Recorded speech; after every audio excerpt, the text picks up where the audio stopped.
bagaimana awal kejadian tuh kok bisa sebegitunya yakinnya dengan Hindunya?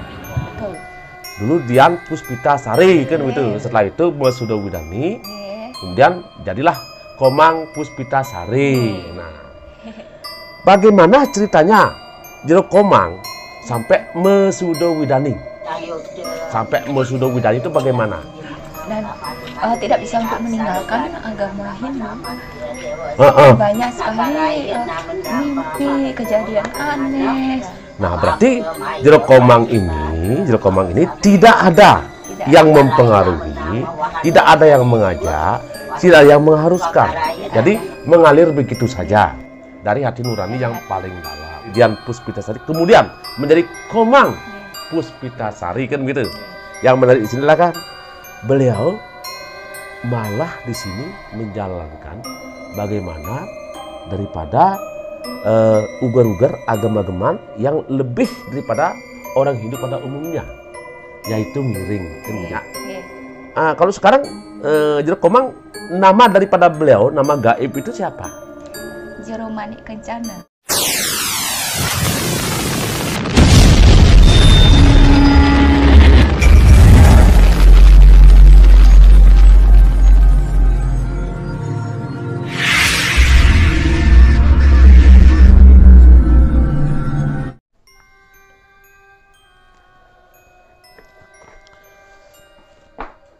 Sahabat muda, hari ini saya mau ke tempatnya seorang sahabat dari Purworejo ya, dari Solo, seorang gadis cantik. Nah, katanya beliau sudah Masuda Widani, sudah masuk Hindu.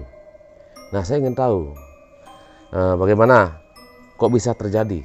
Nah, beliau tinggal di daerah Ungasan. Nah, kita mau ke sana sahabat. Mari kita ke sana.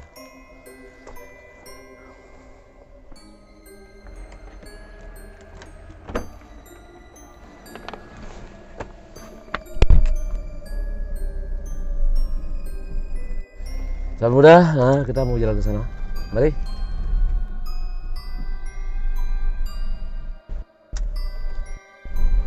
Ini kayaknya rumahnya nih. Mudah-mudahan. Nah, ini ada mobil putih yang mungkin mobilnya dia kemarin ketemu sama dia ya ini. Ya, sahabat muda, sahabat milenial, nah mungkin kita mau ke rumahnya dia. Nah, mudah-mudahan ini betul. Jadi kita mau sowan sana. Swastiastu? Oh, Swastiastu ya. Nah, ternyata beliau udah siap di sini. Jadi kita udah ditunggu-tunggu nih. Swastiastu, nggih. Swastiastu, nggih. Ya, ini saudara kita dari Bojonegoro, Purworejo. Saya salah ngomong nih. Nah, ini tolong sembahkan sama Ibu, Kanjeng Ibu Ratu. Nah, karena beliau ngiring Ibu Ratu, jadi kita mohon izin sama beliau karena kita mau ajak Jeronya diajak ngobrol. Oke, silakan. Oke. Kita masuk ke kamar sucinya beliau. Om Swastiastu, kula nuwun. Oke. Nah ini tempatnya beliau. Tanahnya beliau. Okay. Ini ada Kanjeng Ibu Ratu juga ya. Kanjeng Ibu Ratu.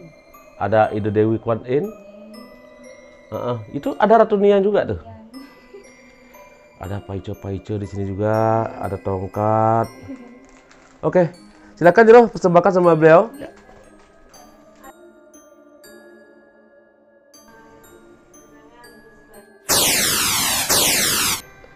Om Swastiastu.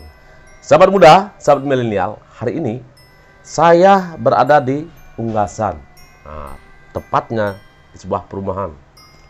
Saya ketemu dengan saudara dari Jawa, Purworejo ya. Purworejo. Nah, beliau ini sudah di Suda Widani.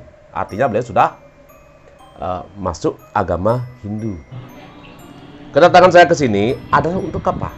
Untuk ingin menggali kemudian menggali, untuk tahu lebih jauh tentang teman saya ini. Beliau namanya Dian Puspitasari. Dian Puspitasari. Aris Wicaksono. Aris Wicaksono. Nah, hari ini beliau saja untuk berbincang-bincang. Di sini saya bukan ingin mengejawantahkan. Jadi kita ingin menomorsatukan atau menomorduakan di sini. Saya anggap semua keyakinan itu sama. Jadi keyakinan itu baik itu Islam, baik itu Kristen, Protestan, Buddha, bahkan keyakinan itu saya anggap itu sama.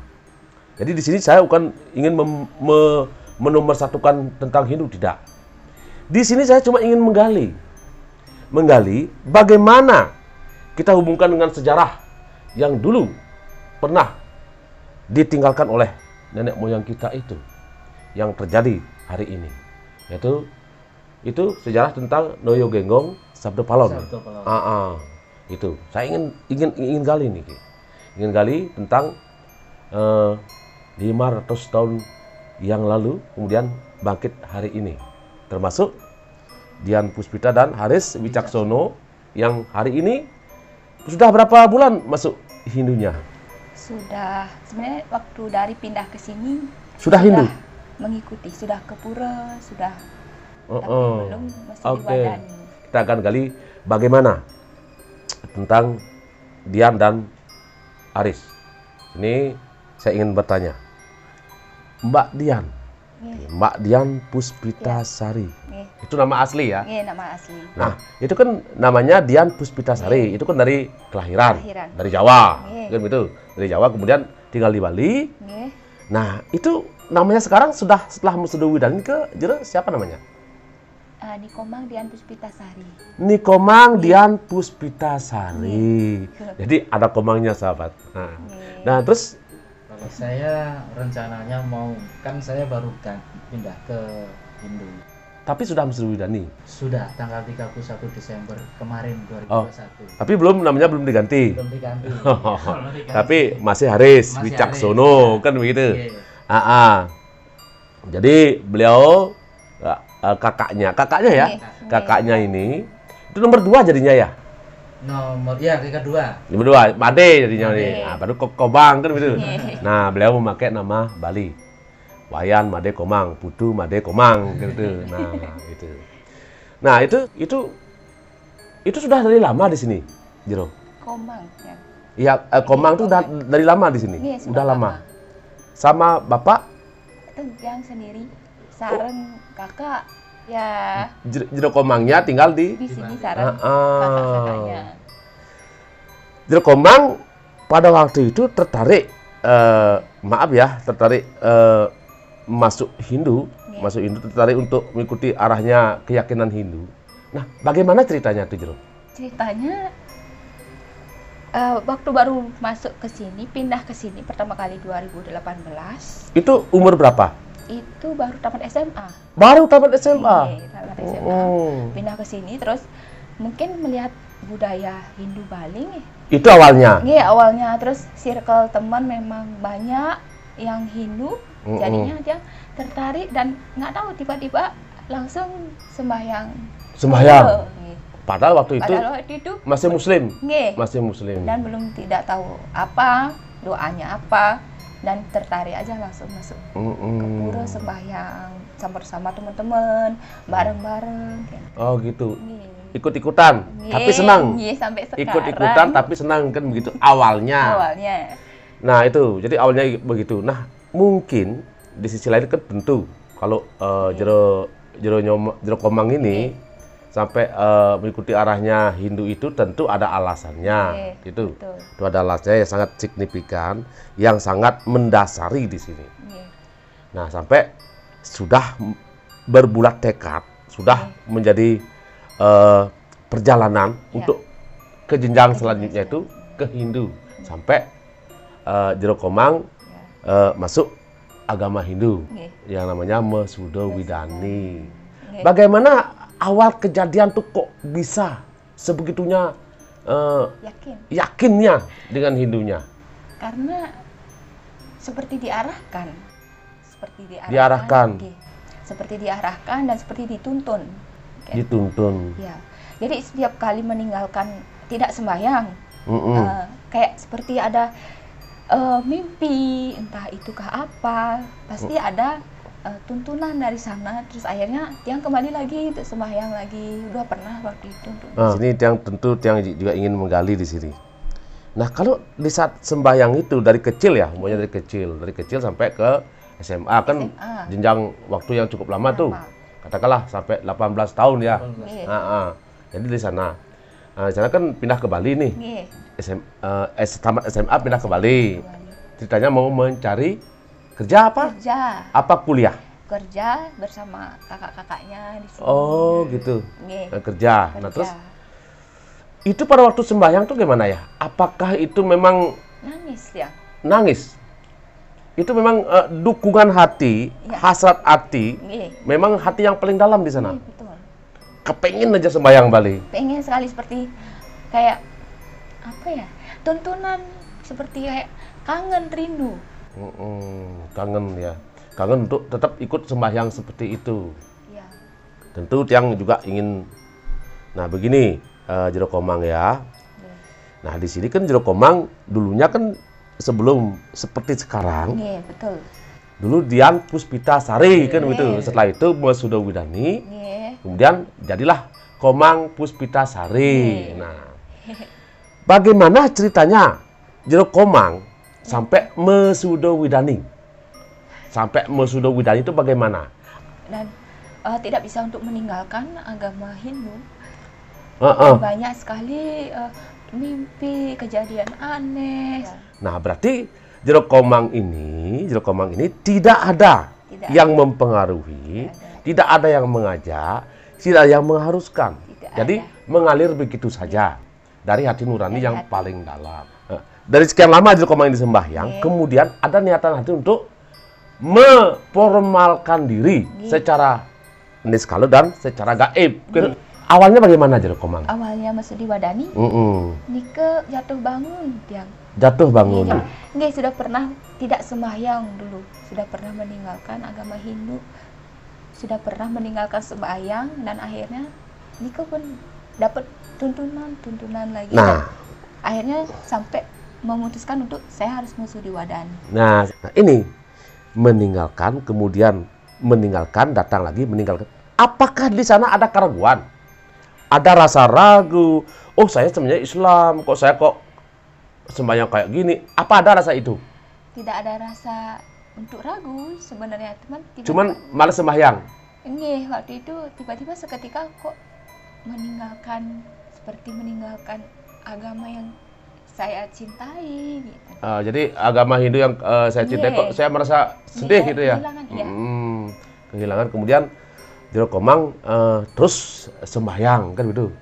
Terus sembahyang kemudian Masuda Widani. Hanya dari sanalah kemudian Jero Komang Masuda Widani di Ratu Pranda ya. Tapi intinya sudah Masuda Widani. Masuda Widani kan sudah intinya ada trisaksi di sini. Saksi ke buta, saksi ke manusia, saksi ke dewa. Yang penting ini kriteria ini sudah jadi sudah ada, udah ya. Jadi nah, jadi sebentar saya ingin tanyakan lebih lanjut. Nah, sekarang saya ingin ke Jero Aris sekarang. Pak Aris ya, Pak Aris Wicaksono. Saya ke Pak Aris Wicaksono sekarang. Nah, Pak Aris, nah ini kan adik sudah ke Hindu nih ceritanya. Nah, Pak Aris pada waktu itu masih Islam ya? Masih Islam. Masih Islam. Berarti Pak Aris masih Islam, adik sudah Hindu. Nah, jadi apakah Pak Aris ini diajak oleh adik? Oh, tidak. Tidak pernah. Memang dari Tidak pernah diajak? hati. Ya. Dari hati. Berarti hati. Si adik ini, si Jero Komang ini bukan mempengaruhi Tidak. Pak Aris. Tidak pernah.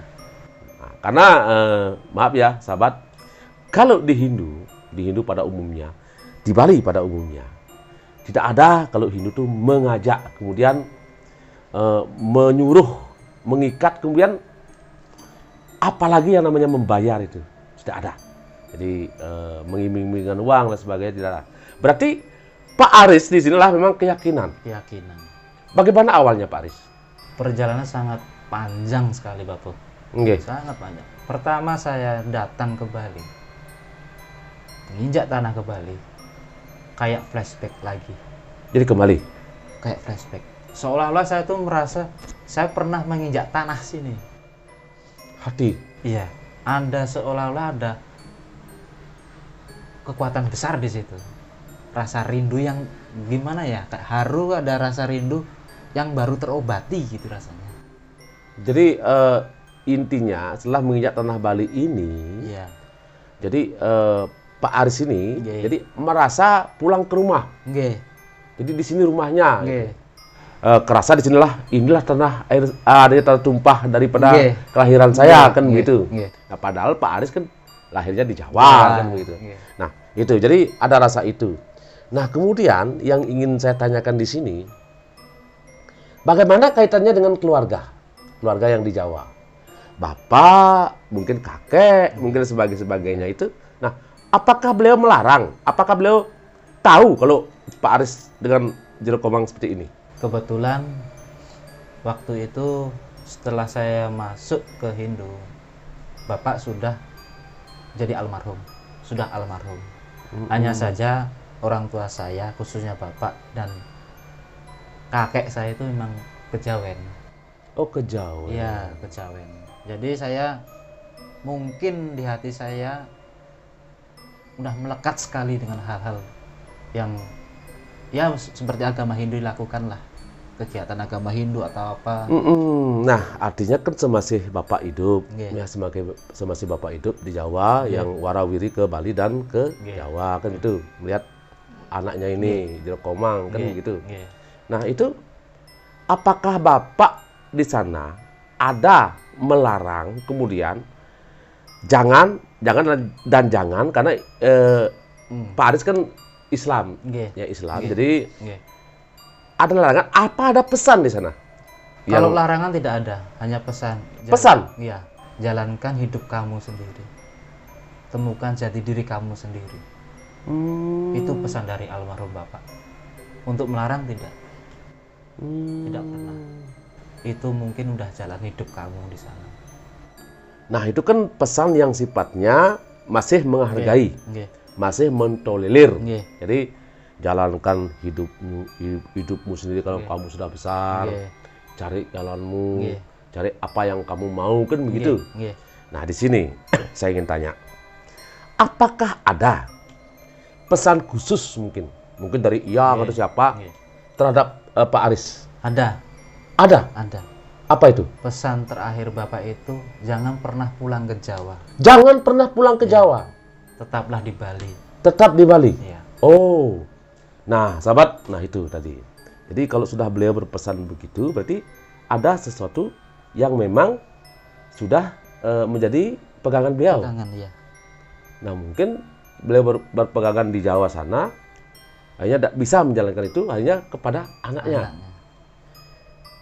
Nah kalau Pak Aris, Nggih. kalau adik bilang tadi itu adalah kalau sembahyang itu karena emang niatan hati, niatan diri. Mama pas Anda kalau Balinya kan istilahnya menyatukan diri dengan beliau kan gitu. Nggih. Jadi dengan keyakinan, Nggih. dengan harapan kita, Nggih. kemudian dengan jenanu kita kan Nggih. gitu. Enggak Pak Aris itu terganggu dengan apa yang pernah Pak Aris lakukan di Jawa. Maunya dengan sholat kah? Mengucapkan kata syahadat kah? Ya dan sebagainya. Ayat kursi dan sebagainya kita nggak tahu itu, tapi kita sangat menghargai sekali itu. Nggih. Nah enggak terganggu itu. Tanya sekarang. Nggih. Apakah Pak Aris dari kecil itu jadi suka mempelajari itu apa memang nggak suka apa bagaimana Oh. dari awal? Kalau untuk ke masalah keyakinan Islamnya itu belajar Islam, saya jujur kurang di hati kurang.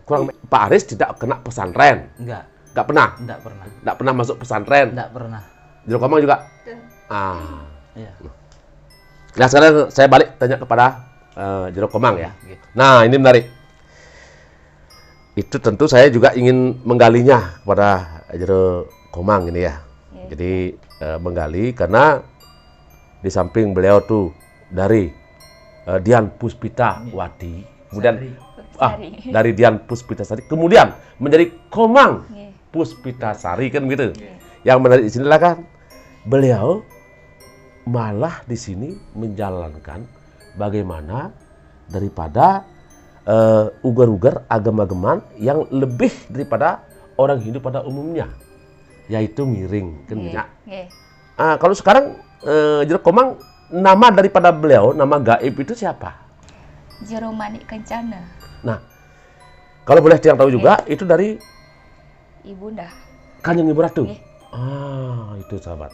Nah, bagaimana awalnya kok bisa Jero itu mengikuti arahnya beliau menjadi baktonya beliau? Bagaimana awalnya itu? Awalnya memang dulu saya cerita dulu di waktu di Jawa nih. Dari waktu kecil memang sudah sering melihat hal aneh, hal-hal gaib seperti ya penampakan seperti itu. Kayak orang indigo. Nggih, betul. Dari waktu kecil, saya masih kecil, masih TK. Dan setelah itu seiring berjalannya waktu, itu masih terus saya ditampakkan seperti itu, yang misalkan orang tanpa belum bisa ngeliat, saya sudah lihat itu apa yang lewat, sampai berwujud pun yang juga lihat, sampai yang pindah ke sini itu pun masih terus, dan sampai terbawa mimpi pun Nike masih terus seperti mimpi. Melihat seperti itu. Nggih, hal-hal gaib itu tidak pernah jauh dari hidup dia. Jadi kalau umpamanya Jero Kencana mau menyenangkil kemanapun dengan teman-teman orang Bali, berarti Jero dapat melihat. Nah, kemudian dari sana kan Jero sudah Widani. Jadi Komang ya, Komang Dian Puspitasari. Kemudian sekarang Jero Kencana. Nah, Jero kan ngiring beliau kan gitu. Jadi sudah ke pura-pura kan begitu, sudah ke pura-pura, sudah mepinton ke sana ke sini kan begitu. Nah, ini Jero juga mengobati nggih? Jadi mengobati orang. Mengobati orang. Astungkara itu menika muncul sendiri tanpa tiang lunas, tanpa tiang napi, dengan beriring sejalannya waktu, tiang ngiringan beliau. Nika tiba-tiba ada salah satu saudara sakit, Nika pun astungkara atas izin beliau sembuh. Dan ada semeton namu Nika datang ke sini. Astungkara atas izin beliau sembuh dan dilancarkan. Kalau orang ada rasa, kemudian ada apa namanya, ada keinginan. Nah, dari rasa itulah kemudian ada keinginan.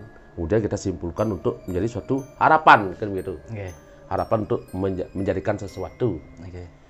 Nah, yang saya tanyakan Riki, apakah pernah dulu, jadi nenek buyut kita, leluhur kita, di sana ada sedikit bergeser daripada Islam aslinya? Dalam arti kan kalau Islam aslinya kan dari Arab ya, ada pakai ini, pakai itu. Nah, di sana kalau di keluarga Pak Aris itu bagaimana kira-kira tuh? Itu dari kakek bapak saya istilahnya. Jangankan kakek saya, dari orang tua saya, bapak saya. Dulu kalau setiap malam Jumat, malam Selasa, itu kan selalu memberi, kalau orang Jawa bilang tuh sandingan, kayak sesaji gitu. Untuk saya pernah waktu kecil, bapak ini untuk siapa? Untuk leluhur, untuk lingkungan semuanya, keseimbangan semuanya harus diseimbangkan.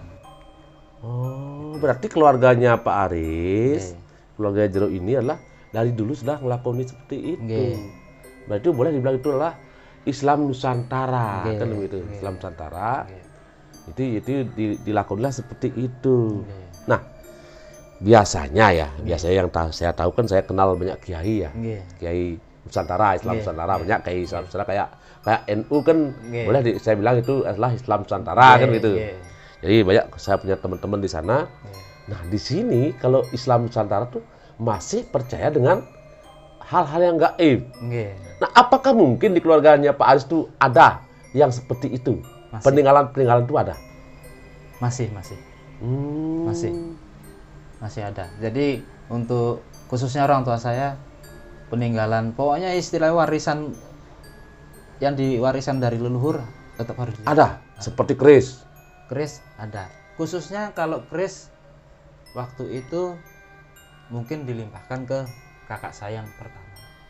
Sesuai dengan adat istiadat gitu. Tapi kalau saya sebuah batu hitam berbentuk Eyang Ismoyo. Batu, Ya, batu hitam. iya, Berarti itu sifatnya batu ya. ya. Jadi itu hal yang gaib. Bisa jadi mungkin seperti itu. Jadi mungkin keluarga di sana, keluarga di Jawa itu mungkin tetap mewariskan hal-hal yang Nggih, sifatnya nggih. seperti itu. Tetap percaya dengan hal-hal yang seperti itu. Nggih, Jadi itu kita tetap hargai, Nggih. kita tetap hormati nggih. dan sangat-sangat hormati karena saya banyak punya teman orang kiai, Nggih. banyak sekali. Saya malah berteman. Nggih. Jadi kita tak pernah saling menomorsatukan. Beliau tidak pernah menomorsatukan Islam Nggih. dan kita juga tidak pernah menomorsatukan Nggih. Hindunya. Nggih. Nah karena kita berkeyakinan di Nggih. sini. Nah, terkait dengan hal ini juga sekarang ini pun kita tuh ngomong tentang berkeyakinan. Nggih. Pak Aris Jero Kencana bilang ke rumah ini memang adalah untuk pulang ke rumah rasa hati Nggih. yang mungkin perlu untuk melestarikan daripada apa yang sudah dipegang oleh leluhur kita untuk melanjutkan. Nah, kalau dibilang di Bali itu bilang diestafetkan. Jadi Nggih, nggih. disuruh meneruskan apa yang sudah menjadi warisan leluhur Pak Aris sama Jero Kencana. Oke, terkait dengan itu tentu juga saya ingin menggali. Seseorang yang akan menjadi jati dirinya itu akan ketemu itu melalui satu proses. Jadi seorang akan menjadi insinyur melalui satu proses ya. Seorang akan menjadi dokter, jadi itu melalui satu proses. Nah, seorang akan menjadi baktonya beliau itu melalui satu proses kan begitu. Nah, yang saya ingin tanyakan di sini adalah bagaimana? Apakah pernah Ya. Jero istri ini, Jero Kencana ini pernah mengalami hal-hal yang sangat di luar nalar, di luar daripada pikiran manusia, sampai ada hubungannya dengan Hindunya. Pernah itu terjadi? Pernah. Apa? Sering kali. Sering kali. Nggih. Mimpi aneh, mimpi berantem dengan Lea juga. Oh gitu. Nggih. Berantem. Pernah. Nggih, berantem, bertarung, astengkara tiang yang menang. Terus mimpi ke pura sembahyang. Dan terakhir, dan udah pernah lihat dengan bentuk cuma setengah saja, nikah nyata. Itu kajeng beratu. Dados tiang. Kajeng beratu. Nggih, kajeng beratu. Nggih, kajeng. Nah, sekarang kembali ke Pak Aris sekarang. Saya mau tanya Pak Aris nih. Udah. Nah, ini Pak Aris. Nggih. Dalam kehidupan kan tentu juga seperti yang bilang tadi itu, Nggih. berproses ya. Nggih. Apakah pernah Pak Aris mengalami hal-hal yang di luar nalar kemudian yang sangat menyakitkan hati? Sangat putus asa dalam kehidupan? Pernah? Pernah. Pernah? Apa itu? Kayak dulu pernah waktu kayak bekerja gitu. Ini sebelum masuk Hindu? Sebelum masuk Indo. Heeh. Itu saya kalau bekerja tuh selalu ada aja masalah. Nah, masalah yang paling signifikan? Yang paling signifikan hampir mencelakai, benar-benar mencelakai itu waktu saya kecelakaan kerja. Itu mencelakai apa hampir merenggut nyawa ini? Hampir merenggut. Hampir menyerenggut. Hampir merenggut. Itu kan sudah mencelakai namanya Iya, tuh. iya. Nah, ini merenggut nyawa. Iya, hampir. Kenapa itu? Waktu itu saya kebetulan kerja di salah satu perusahaan kesehatan. Itu waktu itu sedang dikejar target untuk menangani proyek. Nah, itu saya tertimpa beban 300 kilo. 300 kilo? 300 kilo. Apa itu? Itu tumpuan kalsibot yang benar-benar banyak itu. Satu kalsibot saja udah 25 kilo. Itu 300 kilo. kasibot? Iya, 300 kilo Kilo? bebannya. Ya. Langsung menimpa? Langsung menimpa, saya menahan, otot saya Ini ditimpa? Iya. Nah, kalau umpamanya ini Ya, selesai sudah? Selesai. Untung saya bisa sedikit menghindar. Nah, dari sana, apakah berpulang dari sana, Oke. kemudian Jero Aris itu ke Hindu? Bisa jadi saya langsung berpikir, ada apa sebenarnya? Kenapa saya selalu ditimpa musibah, dan musibah? Ternyata ada satu hal yang menyebabkan. Ternyata saya punya melik. Melik? Oke. Nah, terus melik itu gimana? Melik itu saya Akhirnya saya konsultasi. Kebetulan adik saya sudah masuk Hindu. Ya, saya tanya, sebenarnya ada apa? Cerita-cerita. Kemudian saya ada teman saya ajak sharing. Saya sering sekali kayak gini. Jangan-jangan kamu melek. Melek apa? Melek ini. Kamu punya ciri nggak? Oh punya. Melek apa? Tali wangke. Akhirnya Ya. saya tanggal 31 Desember kemarin Sudah widani. sekalian mau winten, sekalian nebus meleknya itu. Sudah mewinten juga. Sudah. Ini saya maaf ya, Nggih. baru saya tanya nih. Nggih. Itu Pak Aris sudah kawin ya? Sudah. Sudah kawin? Sudah. Sama Kebetulan istri saya juga orang Bali. orang Bali. Nggih. Berarti istrinya orang Bali. Nggih. Nah, di sini jangan-jangan Pak Aris diajak orang Bali dong? Enggak. Dulu Dipengaruhi orang Bali dong? tidak. Masuk Hindu? Tidak. Enggak. Tidak. Loh, itu istrinya orang Bali gimana? Dulu ikut Muslim. Orang istrinya Pak Aris ikut Muslim? Iya. Ikut Muslim.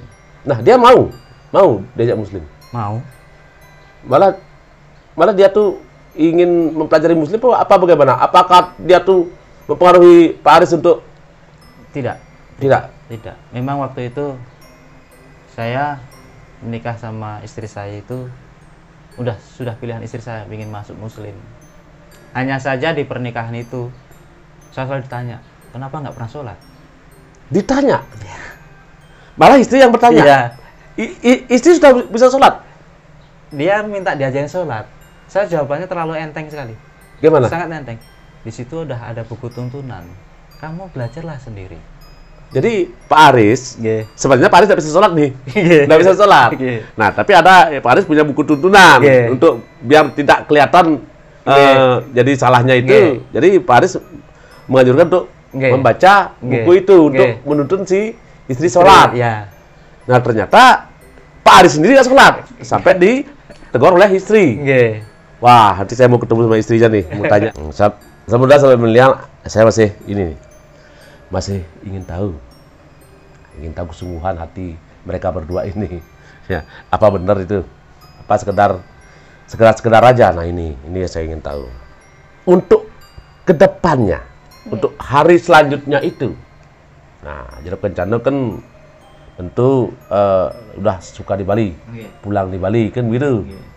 Nah sekarang baru ada kamar suci aja, baru ada standarnya beliau aja gitu. Nah kira-kira bagaimana untuk kedepannya itu? Kedepannya jangan terus diriki. Tetap di Bali? Nggih.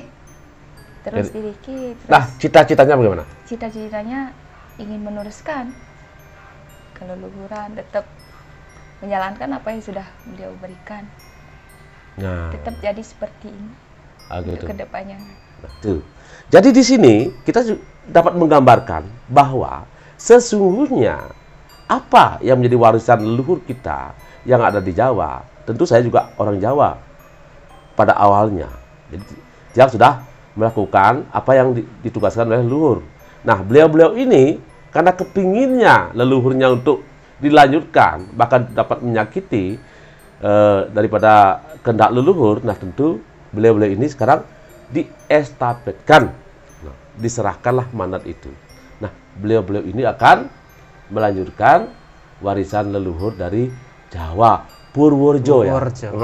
Purworejo. Bahkan beliau sudah tahu siapa kawitannya. Kawitannya adalah dari Jawa, dari Ceto ya. Iya, Candi Ceto. Candi Ceto, Pemacekan. Jadi beliau dari Trah Pemacekan, Candi Ceto. Bukan Pemacekan Pasak yang ada di Sindak. Jadi di sini kalau sudah di Bali sudah dibagi-bagi jadi Pasak, Arya dan sebagainya. Sudah terbagi, padahal kita tuh adalah satu. Nah, kalau beliau adalah waris Pemacekan dari Candi Ceto. Jadi itu sudah ditemukan. Lalu udah cukup hari ini saya berbagi. Saya ingin berbincang-bincang ntar dengan itu kayaknya udah datang tuh istrinya tuh. Saya mau berbincang-bincang dengan istrinya ntar ya. Swastiastu. Swastiastu. Nah, ini istrinya Bapak Pak Aris Wicaksono. Saya ingin tahu juga. Itu kan tadi Pak Aris bilang bahwa dia kawin dengan orang Bali. Nah, ini orang Bali siapa namanya? Dewa Ayu Ketut Wirayuni. Dewa Ayu Ketut Wirayuni. Dari mana? Dari negara. Negara. Nggih. Negara Yambang. Yembang. Nah, katanya Ibu Dewa, Ibu Nge, ibunya Pak Aris, Nggih. dulu katanya sudah masuk Islam ya? Iya, sudah. Sudah pakai jilbab itu. Kalau ada acara aja. Kalau ada acara belum pakai total. jilbab. Nggih. Tapi sudah Islam lah. Sudah Islam. Nah, pada waktu sudah pasrah untuk masuk Islam. Jadi sudah mengikuti suami gitu. Nggih. Dan senang masuk Islam. Senang. Karena Dan- suami Islam, Nggih. karena suka sama suami, makanya Jero Saya masuk ngikut, Islam. nggih. Ikut suami. Nah, katanya Jero sampai menegur suami nggak bisa sholat katanya. Benar? Iya, beneran. Jadi beliau menegur suaminya nggak bisa sholat. Iya. Karena memang nggak ini. Nggak ngajar. Nggak med dulu Iya. lihat dari kecil. Iya. Nah, pada waktu itu Jero istri menganggap suaminya udah pintar sholat. Iya. Islam gitu loh. Islam. Tapi ternyata enggak. Enggak. Nah, bagaimana pengalaman Jero selama ikut Iya. suami? Saya belajar dari buku. Gitu. Dari buku? Iya. Dianjurkan dari buku? Nggih.